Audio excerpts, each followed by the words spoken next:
दोस्तों नमस्कार। मेरा नाम ओम प्रकाश सांडिल्य है और मैं उपस्थित हूं क्रिमिनल प्रैक्टिस सीरीज की अगली वीडियोज लेकर। दोस्तों पिछली जो वीडियोज थी उसमें हम आपको जो एक्यूज साइड से है 6 नंबर से जो वीडियो चल रही है, इसमें जो एक्यूज साइड से अगर आप अधिवक्ता नियुक्त होते हैं तो आपको क्या करना है इस पर बात कर रहे हैं। पहली वीडियोज में हमने बात की थी कि अगर किसी भी व्यक्ति के खिलाफ, आपके क्लाइंट के खिलाफ एफआईआर पंजीकृत हो गई है तो उसे कैसे बचाना है जेल जाने से। अगर बाय द वे वो जेल चला गया तो ये दूसरी वीडियो में 7 नंबर की वीडियो में बताया, अगर व्यक्ति जेल चला गया है तो उसके अधिकार क्या है, अगर उसके साथ मारपीट होती है तो आपको क्या करना है, अगर उसे फर्जी तरीके से अरेस्ट किया गया है तो आपको क्या करना है, ये सारी प्रक्रिया हमने बताई। अब दोस्तों उसी को कंटिन्यू करते हैं, आगे करते हैं और आपको उससे आगे की प्रोसेस बताते हैं कि क्रिमिनल मामले में और आगे क्या होता है। अब दोस्तों जब किसी भी व्यक्ति के विरुद्ध एफआईआर पंजीकृत होती है तो एफआईआर पंजीकृत होने के बाद जब आप ये सब प्रक्रिया कर रहे होंगे, इसके समय में ही इन्वेस्टिगेशन प्रारंभ होती है। इन्वेस्टिगेशन क्या होती है? ये सीआरपीसी की सेक्शन 2H में था और नए बीएनएसएस के सेक्शन 2L में है। ये मैं आपको दिखाता हूं कि इन्वेस्टिगेशन होता क्या है। बहुत सारे लोग, एक कंफ्यूजन आप लोगों की दूर कर दूं, बहुत सारे लोग ये जानते हैं कि जो जांच होती है और जो विवेचना होती है, अन्वेषण होता है, ये दोनों एक ही चीज होती है, लेकिन ये एक चीज नहीं होती है, ये अलग अलग चीज होती है। बहुत लोग कह देते हैं कि दरोगा जांच कर रहा है। दरोगा जांच नहीं कर रहा होता, दरोगा मामले को इन्वेस्टिगेट कर रहा होता है, उसकी अन्वेषण कर रहा होता है। और अन्वेषण और जांच में दोनों अंतर है, काफी अंतर है। वही मैं आपको वहीं से शुरू करता हूं कि एफआईआर लिखने के बाद नए जो अपना नया जो बीएनएसएस है उसकी सेक्शन 2 सब क्लास यल में इन्वेस्टिगेशन को परिभाषित किया गया है। इसमें सेक्शन 2 है सब क्लास यल। क्या परिभाषा दी गई इन्वेस्टिगेशन की? Investigation include all the proceeding under this Samhita for the collection of evidence conducted by a police officer or by any person other than magistrate who is authorized by a magistrate in this behalf। Investigation क्या होगी? ये एक process होगी evidence को collect करने की। इसे करेगा कौन? पुलिस ऑफिसर भी कर सकता है, मजिस्ट्रेट नहीं कर सकता इन्वेस्टिगेशन। मजिस्ट्रेट को छोड़कर, अदर देन मजिस्ट्रेट को छोड़कर पुलिस ऑफिसर भी कर सकता है, या मजिस्ट्रेट किसी को नियुक्त कर दे तो वो व्यक्ति भी कर सकता है। ऐसा नहीं है इन्वेस्टिगेशन सिर्फ पुलिस ही कर सकती है। जिसको मजिस्ट्रेट नियुक्त कर देगा वो इन्वेस्टिगेशन कर सकता है। इन्वेस्टिगेशन का प्रोसेस क्या होता है? सिर्फ एविडेंस को कलेक्ट करना, कोई जांच नहीं करना। जितने भी एविडेंस आपको मिल रहे हैं, एफआईआर लिखी गई है, इससे संबंधित जितने भी एविडेंस मिल रहे हैं, सारे एविडेंस को लेकर आप कलेक्ट करिए। इतना ही काम होता है इन्वेस्टिगेटिंग ऑफिसर का, आईओ का। ठीक है। अब एफआईआर के बाद में क्या होगी? जांच होगी मामले की। इन्वेस्टिगेट करेगा कौन? Police officer. ठीक है, सारी चीजें कंप्लीट हो गई, जांच प्रक्रिया कंप्लीट हो गई, सारे जांच नहीं इन्वेस्टिगेशन कंप्लीट हो गया, सारे इन्होंने जो साक्ष्य मिला वो कलेक्ट कर लिया। अब जब आईओ सारे साक्ष्य को कलेक्ट कर लेगा, जो इन्वेस्टिगेटिंग ऑफिसर होगा, तो उन्हीं साक्ष्यों को संलग्न करके एक चार्जशीट तैयार करेगा, जिसे कहा जाएगा चार्जशीट यानी पुलिस रिपोर्ट। सारे एविडेंस जो कलेक्ट करेंगे उसको कहीं इकट्ठा तो करेंगे, उसको इकट्ठा करेंगे। सिंपल भाषा में समझो क्या है चार्जशीट। एविडेंस को कलेक्ट किया, उसे सेट से लगाया, इकट्ठा किया और फिर क्या किया? उसे संबंधित मजिस्ट्रेट कोर्ट में भेज दिया।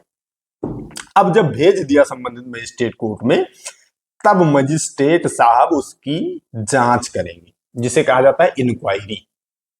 इंक्वायरी पुलिस नहीं करती, मजिस्ट्रेट करते हैं। इंक्वायरी शब्द को बीएनएसएस की सेक्शन 2 सब क्लास के में परिभाषित किया गया। Inquiry means every inquiry other than a trial, यानी कि जो ट्रायल है उससे छोड़कर जो इंक्वायरी है, conducted under this Sanhita by a magistrate or court. Magistrate के या कोर्ट कोई भी है वो इंक्वायरी कर सकती है।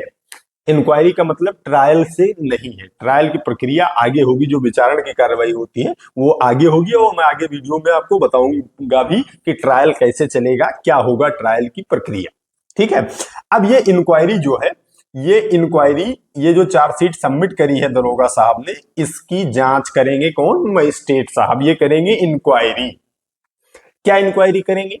इंक्वायरी ये करेंगे कि जो एविडेंस कलेक्ट करके लाए हो, इस एविडेंस के आधार पर क्या व्यक्ति को समन किया जा सकता है, क्या लगता है कि इस व्यक्ति के ऊपर मामला बन रहा है, ये जांच करते हैं मजिस्ट्रेट साहब। फिर जांच करने के बाद क्या होता है? प्रैक्टिकल क्या है? प्रैक्टिकल ये है कि जितनी चार्जशीटें कोर्ट में आ रही हैं, सब में बाबू समनिंग ऑर्डर टाइप करता है, और उसके बाद में क्या करता है, उनके बाबू ही जांच कर लेता है, फिर मजिस्ट्रेट साहब के साइन करवा लेता है। लेकिन प्रक्रिया जो है वो मैं आपको बता रहा हूं। जब इसकी जांच कर ले मजिस्ट्रेट साहब, तब क्या करेंगे मजिस्ट्रेट साहब? ये समनिंग ऑर्डर एक पास करेंगे कि हाँ, जो एविडेंस कलेक्ट करके लेकर आए हो, इससे पर्याप्त है कि व्यक्ति को समन किया जाए और प्रथम दृष्टया मामला बन रहा है उस व्यक्ति के खिलाफ। तब ये करेंगे समनिंग ऑर्डर। प्रक्रिया ये है कि समनिंग ऑर्डर के दौरान भी दोनों तरफ के अधिवक्ताओं को सुना जाए, उनकी आर्ग्यूमेंट को सुना जाए। अधिवक्ता बताए कि भाई, ये जो पुलिस रिपोर्ट आई है, कलेक्ट होकर चार्जशीट आई है, इसमें मेरे खिलाफ बन रहा है या नहीं बन रहा है। वो जो स्टेट का अधिवक्ता है या उनका प्राइवेट अधिवक्ता, वो बताए कि बन रहा है। लेकिन कोर्ट की प्रैक्टिस में किसी की आर्ग्यूमेंट वगैरह नहीं इसमें कराई जाती है। डिस्ट्रिक्ट कोर्ट में ज्यादातर क्या होता है, समनिंग ऑर्डर पास कर दिया जाता है, कोर्ट द्वारा समनिंग ऑर्डर पास कर दिया जाता है, जिसे परसंज्ञान आदेश भी कहा जाता है, जिसे कॉग्निजेंस भी कहा जाता है। मैं उसी की बात कर रहा हूं। ठीक है, अब कैसे कैसे होता है ये समनिंग ऑर्डर, कैसे होता है ये भी आपको हम पढ़ के सुना दे रहे हैं। ये देखिए, इसमें जो रेड लगा दिया है, मैंने अपनी फाइलों से इसकी फोटो क्लिक करवा लेता हूं, तो किसी का नाम ना रिवील हो, इसलिए हमने इसको कर दिया है। इसमें क्या करते हैं मजिस्ट्रेट साहब? आरोप पत्र प्रसंज्ञान हेतु अपराध संख्या so and so, अभियुक्तगण so and so, धारा 323, 504, 506, 427, 325, थाना कोतवाली देहात में प्रसंज्ञान हेतु प्रस्तुत हुआ। पत्रावली पर उपलब्ध पत्रों, केस डायरी, नक्शा नजरी, मेडिकल रिपोर्ट का सम्यक परिशीलन किया, जांच किया, जो मैंने प्रक्रिया बताई थी। प्रस्तुत अपराध का प्रसंज्ञान लिया जाता है, दर्ज रजिस्टर हो। यानी कि जो एविडेंस कलेक्ट करके आईओ लाया था, उससे ये सिद्ध हो गया कि इस व्यक्ति के खिलाफ प्रथम दृष्टया मामला बन रहा है, तो इसको दर्ज रजिस्टर करिए और अब मुकदमा आगे चलाएंगे। ठीक है, अब इसके साथ में एक प्रक्रिया इसी समनिंग ऑर्डर के तुरंत बाद से शुरू हो जाती है। क्या शुरू होती है?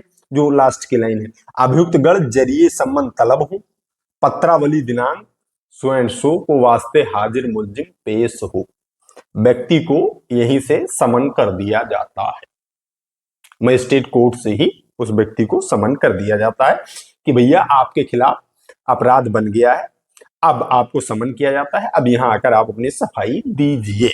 ठीक है, ये हो गया प्रक्रिया।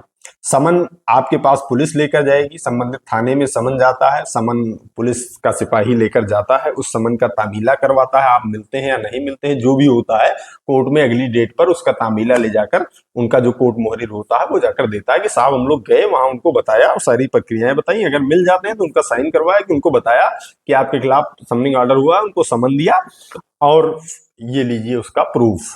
ठीक है, समनिंग ऑर्डर दे देता है। अब एक स्थिति ये आती है कि जो अभियुक्त है उसके खिलाफ समन जारी हुआ, फिर दोबारा समन जारी हुआ, लेकिन वो व्यक्ति न्यायालय आ ही नहीं रहा है, हाजिर ही नहीं हो रहा है। तब क्या होगा इस स्थिति में? तब इस स्थिति में वारंट जारी करती है कोर्ट। वारंट कैसे जारी करती है? वारंट कोर्ट की प्रक्रिया में एक बीडब्ल्यू, एक एनबीडब्ल्यू, दो वारंट चल रहे हैं। बीडब्ल्यू मतलब बेलेबल वारंट जारी होता है। बेलेबल वारंट भी पहले कोर्ट जारी कर देती है, कोर्ट का डिस्क्रिप्शन होता है, कहीं ऐसा कुछ लिखा पड़ा नहीं है कि पहले बेलेबल होगा फिर नॉन बेलेबल वारंट जारी होगा। लेकिन ज्यादातर स्थितियों में क्या होता है कि कोर्ट पहले बेलेबल वारंट इशू करती है। ठीक है, बेलेबल वारंट पर भी आप उपस्थित नहीं आते हैं, तब इस स्थिति में आपके विरुद्ध क्या करती है? नॉन बेलेबल वारंट इशू कर देती है कि अब आपको व्यक्ति पुलिस जाएगी, आपको पकड़ कर लेकर आएगी अगर आप कोर्ट में हाजिर होने नहीं आ रहे हैं तो। ठीक है, फिर पुलिस उस व्यक्ति को गिरफ्तार करके कोर्ट के सामने लेकर आती। अगर मान लिया कि भैया नॉन बेलेबल वारंट पर भी वो तगड़ा आदमी है, फरार चल रहा है, कहीं छोड़ के भाग ही गया है, नॉन बेलेबल वारंट पर भी नहीं आ रहा है, तब इसके बाद की जो प्रक्रिया होती है वो होती है 82 सीआरपीसी की, जिसे कुर्की भी कहा जाता है। 82 सीआरपीसी में पहले उसे नोटिस दिया जाता है, डुग्गी मनादी कराई जाती है कि आप फरार व्यक्ति हैं और इस व्यक्ति को हाजिर हो, नहीं तो इसकी संपत्ति जब्त कर ली जाएगी, कुर्क कर दी जाएगी। इस स्थिति में भी जब वो व्यक्ति न्यायालय हाजिर नहीं आता है, तब अगली प्रक्रिया 83 सीआरपीसी की हो जाती है, जो 83 कहा जाता है। तब उस स्थिति में उस व्यक्ति के सामान को कुर्क कर दिया जाता है, उस व्यक्ति के सामान को जब्त कर लिया जाता है। तब वो व्यक्ति आखिर भागकर आता है। 82-83 की स्थिति में पहुंचने पर ही ज्यादातर स्थितियों में लोग वापस आ जाते हैं, उसमें कोई बड़ा इश्यू नहीं होता है। अब ठीक है भैया, आप अधिवक्ता हैं और वो व्यक्ति को समन मिला या वारंट मिला या जो भी स्थितियां रही, वो व्यक्ति आपके पास आया कि साहब ये हमें कोर्ट से समन आया है या कोर्ट से वारंट आया है, इस मामले में मेरा प्रसंज्ञान हो गया है, अब मुझे क्या करना चाहिए। वो व्यक्ति आकर आपके पास बैठता है। तब इस स्थिति में वो व्यक्ति, जब ये पहला समन है तो उस व्यक्ति के आने के बाद पत्रावली पर उसकी उपस्थिति तभी दर्ज होगी जब वो अपनी जमानत करवाएगा। पहली प्रक्रिया बेल। वारंट जो होता है ये बिना बेल के रिकॉल वगैरह नहीं होता है। अगर वारंट भी इशू हो गया तो आप बेल करवा लेंगे, वारंट खत्म हो जाएगा। आप करवाएंगे उस व्यक्ति की रेगुलर बेल। अब रेगुलर बेल की स्थिति में ये होगा कि अगर 7 ईयर तक ऑफेंस है जिसमें उसे समन हुआ है, सजा 7 साल तक की है, तो आप सत्येंद्र अंतिल को कोर्ट करके, आप ऑनरेबल सुप्रीम कोर्ट की रूलिंग है सत्येंद्र कुमार अंतिल, उसको कोर्ट करते हुए आप उसकी बेल बिना जेल जाए ही करवा सकते हैं। लेकिन 7 ईयर से अगर ऊपर है, तब आप अगर रेगुलर बेल का ऑप्शन चूज करते हैं उस व्यक्ति के लिए, तो उस व्यक्ति को जेल भी जाना पड़ सकता है। कोर्ट में रेगुलर बेल 7 साल से ऊपर की सजाओं में नहीं मिल रही है बिना जेल जाए। डिस्ट्रिक्ट कोर्ट की जो स्थितियां हैं वो मैं आपको बता रहा हूं। बेल कैसे होगा? बेल के आप एक फॉर्मेट ड्राफ्ट करेंगे, जो भी उसकी बेगुनाही के सबूत हैं वो आप बेल में लिखेंगे, अपनी फॉर्मेट बनाएंगे, इसके बाद में उसकी एफिडेविट लगाएंगे, एक आत्मसमर्पण का एप्लीकेशन तैयार करेंगे। बेल पर पूरी डिटेल वीडियो बेल की ड्राफ्टिंग पर मैं डाल दूंगा इसी सीरीज में। अभी इसको मोटा मोटा प्रोसेस समझकर आगे निकलते हैं।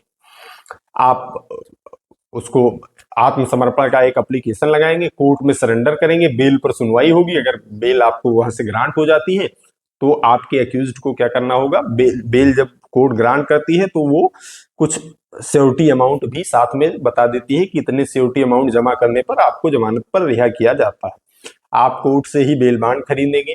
एक व्यक्ति के ऊपर 2 सिक्योरिटी का ऑर्डर होता है, ज्यादातर प्रैक्टिस में यही हो रहा है। एक व्यक्ति पर 2 जमानतदार लगेंगे, गारंटी गवाही जो कहते हैं आप अपनी भाषा में, वो लगेंगे। बेल बॉन्ड आप भरेंगे, इसके बाद में कोर्ट के समक्ष पेश कर देंगे। उस व्यक्ति की संपत्ति भी होनी चाहिए जो आप उनकी जमानत ले रहा है, जितने अमाउंट डिसाइड हुआ है इसके अराउंड।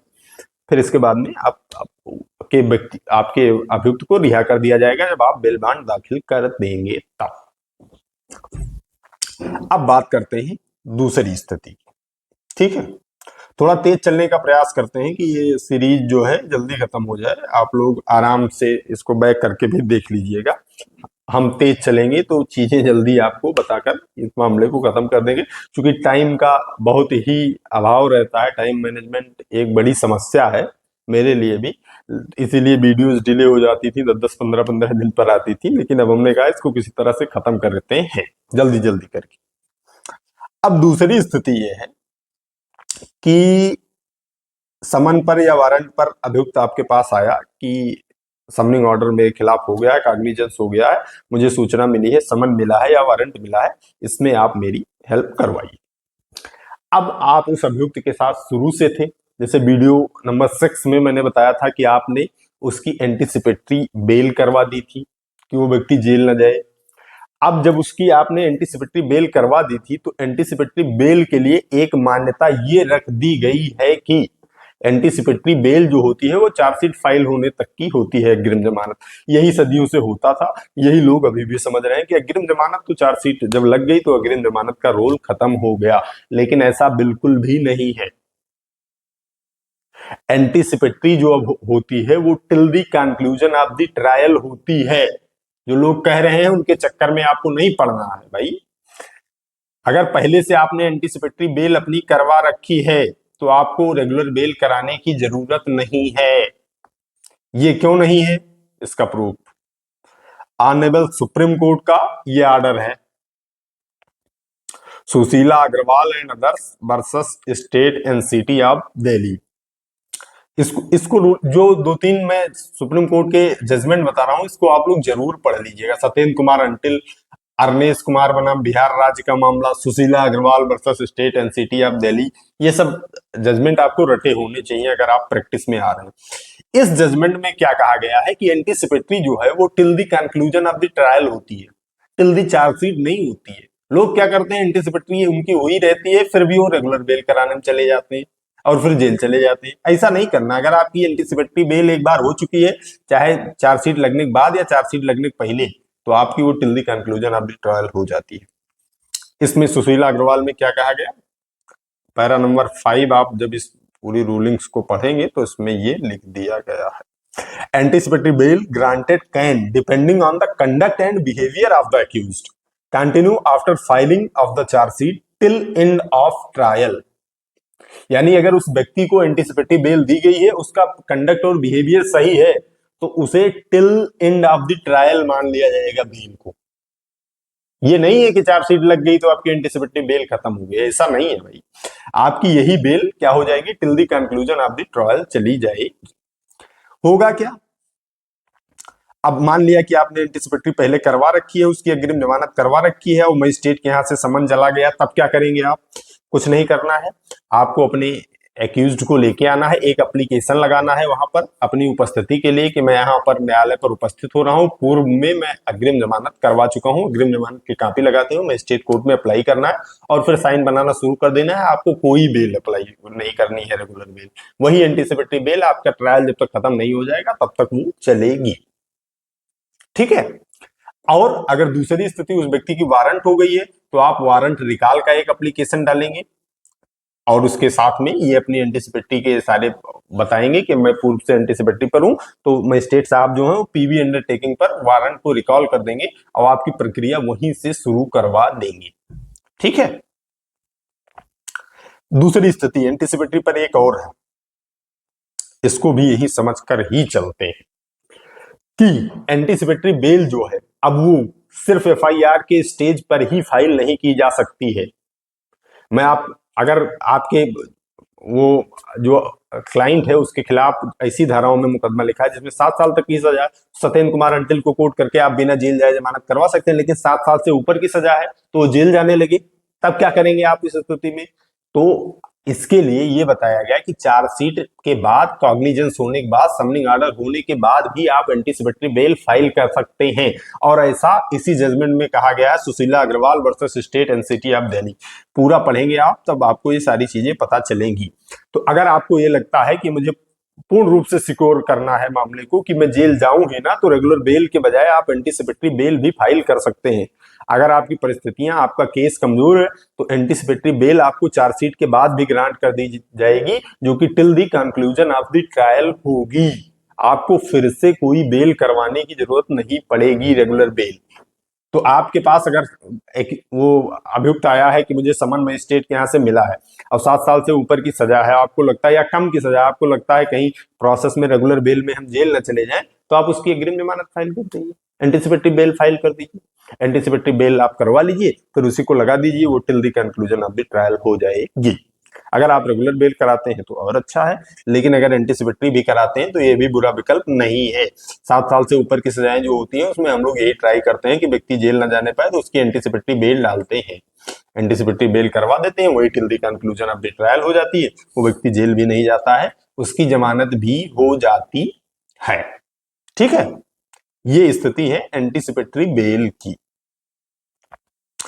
अब भैया दूसरी स्थिति की बात करते हैं। आप लोगों से ये आग्रह है, दो तीन जजमेंट जो मैंने बताए हैं इसको आप लोग अगर अधिवक्ता हैं, प्रैक्टिस में हैं, तो इन सारे जजमेंट्स को आप अपने दिमाग में रखिए। इसका हर एक पैरा, हर एक लाइन आपके दिमाग में होनी चाहिए, तो प्रैक्टिस में और आपके साथ मजा आएगा। ठीक है। अब दूसरी स्थिति ये होगी कि आपकी बेल हो गई, मान लिया आपने जमानत करवा ली, चाहे अग्रिम करवा ली, एंटिसिपेटरी करवा ली या रेगुलर बेल करवा ली। तब इस स्थिति में क्या होगा? इस स्थिति में अब जो मजिस्ट्रेट अगला काम करेगा वो ये करेगा कि वो देखेगा कि ये जो आपका ऑफेंस है ये ट्राइबल बाई मजिस्ट्रेट है या ट्राइबल बाई सेशन। कौन से सेक्शन ट्राइबल बाई मजिस्ट्रेट है, कौन से सेक्शन ट्राइबल बाई सेशन है या मजिस्ट्रेट है, इन सारी चीजों की लिस्ट आपको गूगल पर मिल जाएगी या किताबों में मिल जाएगी कि हाँ कौन से ट्राइबल बाई सेशन है और कौन से ट्राइबल बाई मजिस्ट्रेट है, वो आप अपने हिसाब से देख लीजिएगा। अगर ट्राइबल बाई मजिस्ट्रेट है तब मजिस्ट्रेट के यहाँ ही आगे प्रक्रिया चलेगी। अगर ट्राइबल बाई मजिस्ट्रेट नहीं है, ट्राइबल बाई सेशन है, तब क्या करता है मजिस्ट्रेट जो है वो कमिट करता है फाइल को। यहाँ की कचहरी की भाषा में उसे कमिट कहा जाता है कि ये कमिटल पर है फाइल, ये कमिट होकर सेशन में जाएगी। उस कमिट होने का मतलब ये होता है कि एक पत्र बनता है, एक ऑर्डर बनता है जिसमें सेशन कोर्ट से निवेदन किया जाता है कि ये सेशन ट्राइबल मामला है, आप इसका ट्रायल करिए। यहां से इसका ट्रायल नहीं होना, पूरी पत्रावली सेशन कोर्ट में भेज दी जाती है। पत्रावली जिला जज साहब के पास में जाती है। जिला जज साहब के पास में पत्रावली पहुंचने पर जिला जज साहब फिर से एक्यूज्ड को अपने हिसाब से बुलाते हैं, समन कराते हैं और उसके बाद वहां की प्रक्रिया आगे बढ़ती है। ये पूरा मामला होता है, या डीजे साहब खुद रखेंगे या किसी डीजे को ट्रांसफर कर देंगे, फिर आपका मामला सेशन में चला जाएगा, ये आपको ध्यान रखना है।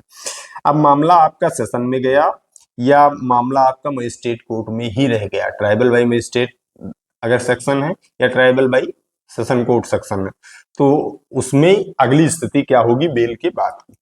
तो बेल के बाद की अगली स्थिति होती है चार्ज फ्रेम होना। ठीक है। चार्ज अब क्या करेगा, जो कोर्ट है वो चार्ज फ्रेम करेगा आपके अगेंस्ट कि आपके खिलाफ ये सेक्शन बन रही है, इस सेक्शन में मैं आपके खिलाफ चार्ज फ्रेम करूंगा। अब चार्ज से पहले की स्थिति भी एक है, तो इसलिए इस चार्ज को यही छोड़ते हैं और जो समनिंग ऑर्डर है उसके संबंध में हाई कोर्ट के रिलीफ के बारे में आज बात कर लेते हैं। चार्ज के पहले की स्थिति और चार्ज पर नेक्स्ट वीडियोज में बात करेंगे। ठीक है। अब यहां बात करते हैं, ये सब आपको जनरल कोर्ट की प्रोसेस मैं बताता चला गया। अब इसको कुछ हटके अगर आपको करना है तो क्या होगा, मान लिया आपके खिलाफ फर्जी मुकदमा लिखा गया था, आपके जो क्लाइंट है उनके खिलाफ, और फर्जी चार्जशीट भी आ गई है, ये समन भी हो गया, कॉग्निजेंस भी ले लिया गया, समनिंग ऑर्डर आपके अगेंस्ट हो गया। तब आप क्या करेंगे इस स्थिति में? इस स्थिति में आप इस पूरी एफआईआर, चार्जशीट और समनिंग ऑर्डर को क्वेसिंग में ले जा सकते हैं। हाई कोर्ट में आप 482 सेक्शन के तहत आप क्वेसिंग फाइल कर सकते हैं कि चार्जशीट गलत तरीके से आ गई है और मजिस्ट्रेट साहब ने भी अच्छे से जांच नहीं करी, जो चार्जशीट आई थी उसी में मुझे समन कर दिया। इन तीनों की सर्टिफाइड कॉपी बनवाकर आप हाई कोर्ट में ले जाकर क्वेस करवा सकते हैं। हाई कोर्ट पहले प्रोसीडिंग स्टे कर देता है, यहाँ की जो प्रोसीडिंग चल रही है उसको स्टे कर देता है, फिर सुनवाई करता है। अगर आपके मामले में दम होगा, चार्जशीट नहीं बन रही होगी, तो वहां से चार्जशीट क्वेस होकर भी मामला खत्म हो जाएगा। दूसरी स्थिति इस समनिंग ऑर्डर के संबंध में क्या होगी? दूसरी स्थिति ये होगी कि ये जो समनिंग ऑर्डर है, अगर ये गलत तरीके से मजिस्ट्रेट ने जांच नहीं की अच्छे से और चार्जशीट में ही सेक्शन नहीं बन रही थी, जो एविडेंस कलेक्ट होके आया उससे आपके खिलाफ ये सेक्शन बन नहीं रही थी, लेकिन समनिंग ऑर्डर हो गया, तो आप इस समनिंग ऑर्डर का सेशन कोर्ट में रिवीजन भी कर सकते हैं। अगर आप हाई कोर्ट क्वेसिंग में नहीं जा सकते हैं तो आप यही सेशन कोर्ट में इस समनिंग ऑर्डर का रिवीजन फाइल कर सकते हैं कि ये गलत तरीके से समनिंग ऑर्डर किया गया है, इस तरह से समनिंग ऑर्डर नहीं होना चाहिए था। ठीक है। ये स्थितियां आपके पास, ये रिमेडी यहाँ सिविल कोर्ट में अवेलेबल है और वो वाली जो रिमेडी मैं बता रहा हूं वो हाई कोर्ट में अवेलेबल है, क्वेसिंग वाली रिमेडी। एफआईआर के स्टेज पर भी आप क्वेसिंग जा सकते थे, मैंने आपको बताया था एफआईआर क्वेस करवा सकते थे। अगर चार्जशीट आ गई, कॉग्निजेंस हो गया, तब भी आप क्वेसिंग में जा सकते हैं 482 में। आप 482 सीआरपीसी थी पुरानी, नए बीएनएसएस में शायद मुझे याद नहीं आ रही है, आप लोग मिला लीजिएगा कि क्या होता है उसमें, वो हो गई है। तो इसमें आप हाई कोर्ट जाकर भी डायरेक्ट मामले को क्वेश करवा सकते हैं यहाँ की स्टेज पर, और इसका जो मैंने बताया इसका रिवीजन भी कर सकते हैं। अगर मामला क्वेश भी नहीं हुआ और आपका आपने रिवीजन किया, इसमें भी रिविजनल कोर्ट ने ये पाया कि नहीं, उन्होंने सही कॉग्निजेंस ले लिया है, इसका ट्रायल होना चाहिए, और आप हाई कोर्ट से भी वापस आ गए, अब आपके खिलाफ मुकदमा चलना ही है, तब आपके पास ये स्टेज आएगी जो मैंने बताई थी, चार्ज की स्टेज। लेकिन चार्ज बनवाने से पहले भी आपके पास एक रिमेडी होती, तब आएगी चार्ज की स्टेज जिसे आरोप कहा जाता है। लेकिन इससे पहले की भी एक आपके पास विकल्प है मुकदमे को खत्म कराने का। उस विकल्प के बारे में हम अगली वीडियोज में चार्ज और उसके बारे में बात करेंगे, और आगे ट्रायल के बारे में बात करेंगे। तो आज की इस वीडियो में इतना ही, क्योंकि एक लिमिट है वीडियोज की, कितनी लंबी ही बननी चाहिए, तो उतनी लंबी ही आप लोग इरिटेट भी नहीं होंगे। वैसे तो मैं 2 घंटे इन सारी चीजों पर बात करता रहूं, बना दूं एक ही वीडियो, लेकिन वो ठीक नहीं रहेगी। ये सीरीज ज्यादा ठीक है, आप छोटी छोटी वीडियोज रोज सीख रहे हैं, और अगर नोट्स बना रहे हो तो आपके लिए और ज्यादा अच्छा होगा। तो आप लोग इसको सीखते रहिए, आप अपनी नोट्स भी तैयार करते रहिए, और मुझे फीडबैक भी देते रहिए कि आप लोगों को मदद हो पा रही है इन सब चीजों से, या आप लोगों की मदद नहीं हो पा रही है, या आप क्या जानना चाहते हैं, या आप कमेंट बॉक्स में टाइप करते रहिए। क्योंकि कोई ऐसी चीजें हैं जो मेरे दिमाग से मिस हो सकती हैं, मैं आपको ना बता पाऊं, तो आप लोग जो बीच की प्रोसेस में जो कुछ भी दिक्कतें ग्लिच आ रही हैं वो आप कमेंट में बताते रहिए, मेरी टीम है वो फिल्टर करके मुझे दे देगी कि इन चीजों पर भी बात करना चाहिए। जैसे वो वाला कमेंट आ गया था कि आपकी सीरीज तो 1 साल में खत्म होगी, अब नहीं खत्म होगी, अब दूसरे तीसरे दिन तो वीडियो जो आपको मिल ही जाएगी। अगला निवेदन फिर से ये है कि ज्यादा से ज्यादा नए अधिवक्ताओं तक इसको पहुंचाइए। जो भी आप अगर अधिवक्ता हैं तो आपके पास अधिवक्ता के ग्रुप होंगे ही, तो उन ग्रुप में इन सारी सीरीज को शेयर करिए और उन लोगों को बताइए। ज्यादा से ज्यादा लोग अगर जुड़ेंगे तो मुझे और अच्छा लगेगा। तो दोस्तों, आज की इस वीडियो में इतना ही, मिलते हैं सीरीज की अगली वीडियोज में। तब तक आप सभी लोग अपने स्वास्थ्य का ख्याल रखिए। जय हिंद, जय भारत।